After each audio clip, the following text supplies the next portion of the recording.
Yeah, so to her, do you ever wonder, say, there may be sikebi out there, dear, bra, unim hoshiana?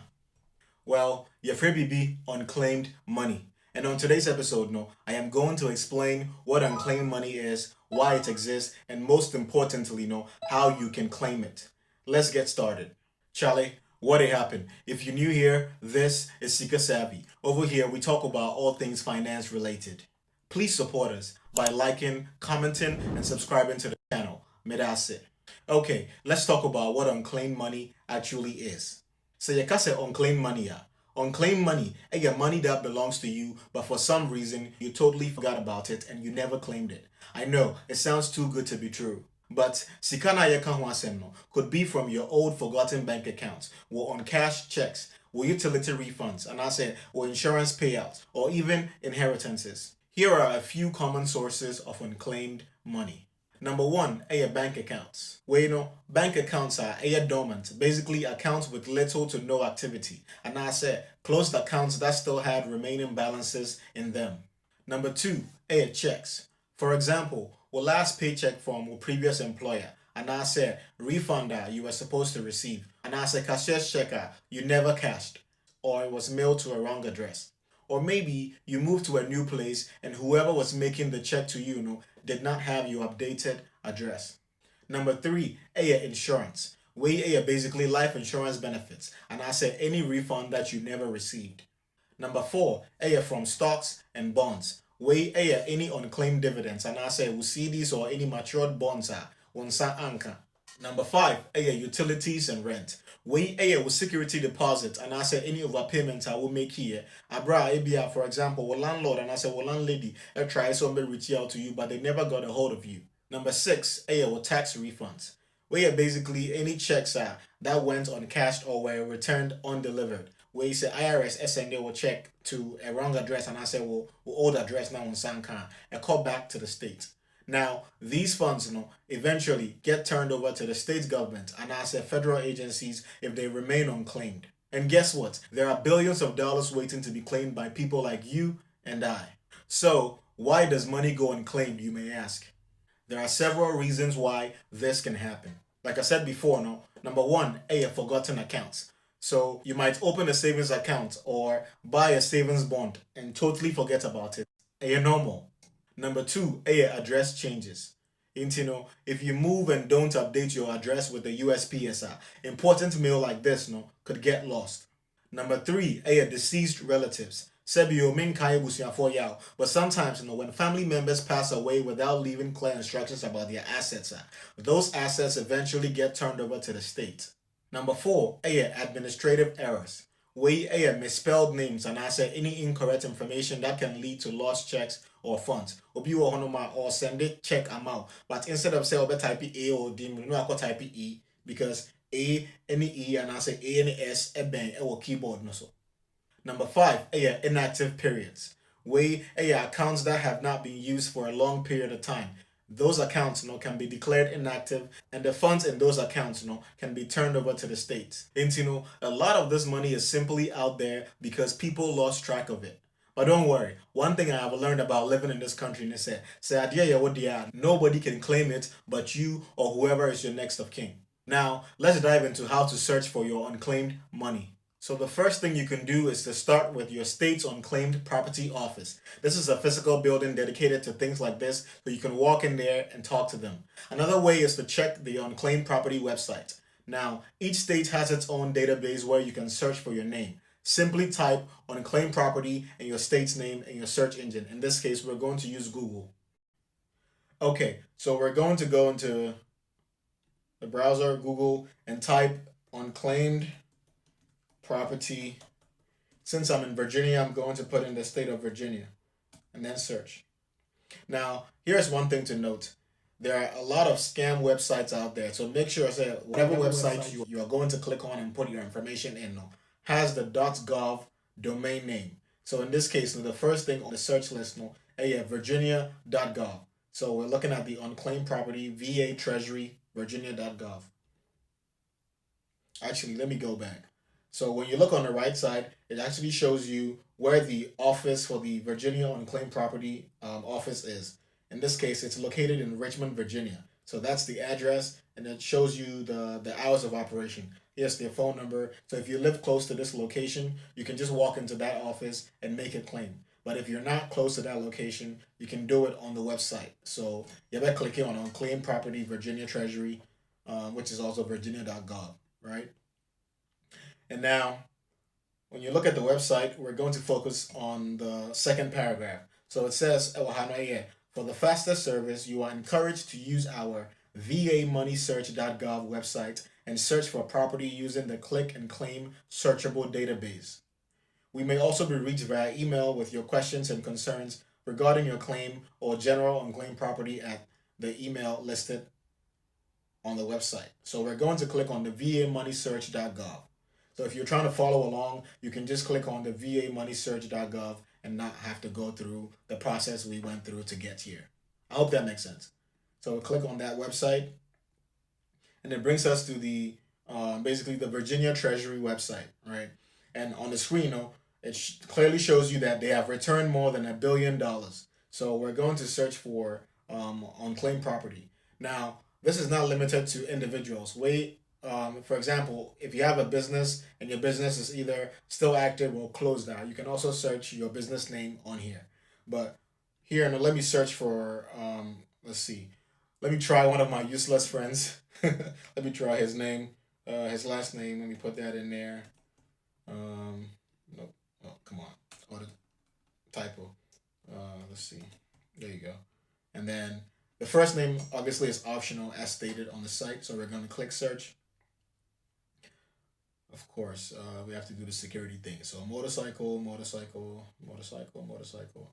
I hate doing this, man. This is the hardest thing to do. Okay, so obviously he's not the only one who has that last name. There's several people who have that last name, but obviously I know his first name, so I know this is him. It shows on here that Google Incorporation, located in the city of Alexandria, Virginia, owes him between $50 and $100. Another company named Goodwin House also owes him between $0 and $50. The thing about these websites is that they're not gonna put exactly the dollar amount that you're being owed on the website for everybody to see, right? But they're going to give you a range, and that's a good thing. So it shows here that Goodwin House on four accounts oh my guy between $0 to $50, and on one case they owe him between $50 and $100. So Prof Kakape, if you're watching me, go claim your money, bro. Give me a cut. Okay, Diago.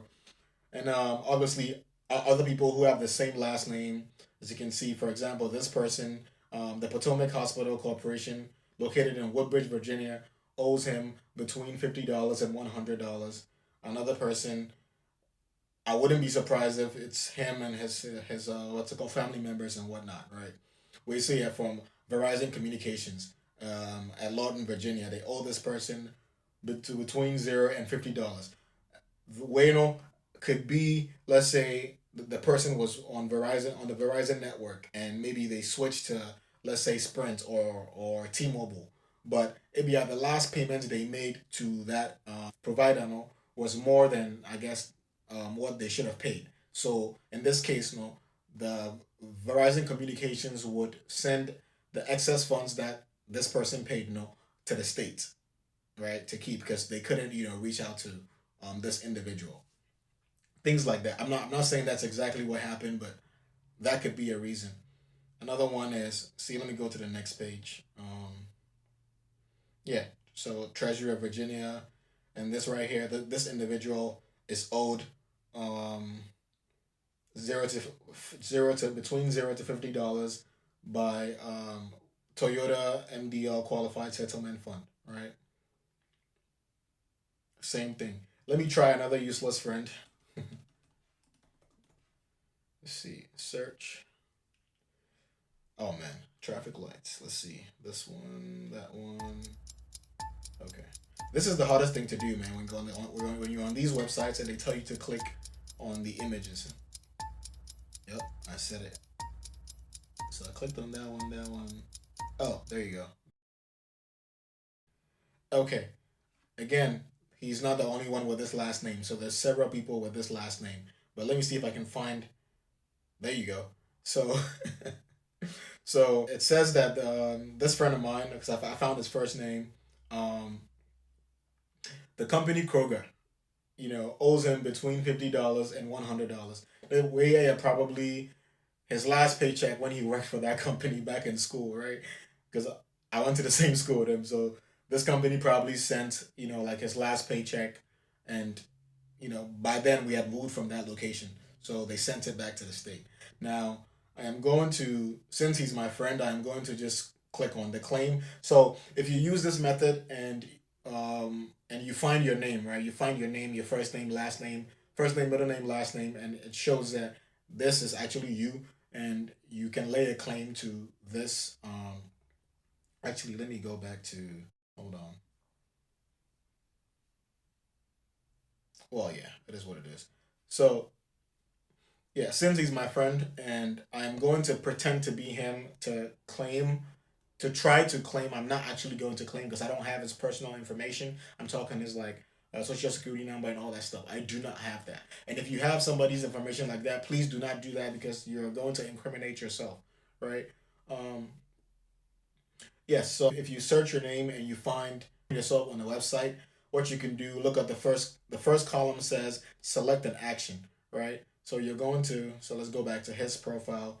Now we're going to click on the claim. So we clicked on the claim, and then you're going to come to the bottom right, right? The bottom right. Now I click it, continue to file a claim, right? Okay. So in this case, no, let's say I am him, right? And I am trying to claim this, going through this process. I'm going to come to the claimant relationship, and I'm going to click on myself. Or let's say I was his next of kin, right? Maybe for some reason he loves me so much and he decided to put me as his next of kin. If God forbid he's not with us anymore, then I would put, heir, because I'm claiming it on behalf of him as his heir. I hope that makes sense. So in this case, I am obviously going through the process like I was him trying to claim it, right? So I'm going to click that and then click on file a claim. Now, this is very important because on this page, this is where you actually put your information, your actual information to claim your property, right? So on this website, on this page, sorry, obviously the claimant type is individual. If it was a business, you would click the applicable, right? In this case, I know his last name, but for demonstration purposes, I'm not going to put his last name or his information on there. I'm going to use a generic last name and first name, right? So in this case, the most common name in America is Smith. So let's put Smith, right? Now, for the first name, we're going to put John, right? If he has a middle name, I don't know. Let's just say John Sika, all right? John Sika Smith, and then the date of birth. Obviously, I'm a bad friend. I don't know his actual date of birth, so I'm going to send, and it doesn't matter anyways because we're not using his actual information for security purposes. Obviously, we're going to put January 1st, 19, I don't know, 1980, right? And then we're going to put an email address for him. So let's say best email address at gmail.com. Now we're going to do the same thing, copy and paste for the email address confirmation. Now, phone number, I'm going to put obviously 1, 2, 3, 4, 5, 6, 7, 8, 9, I believe, whatever.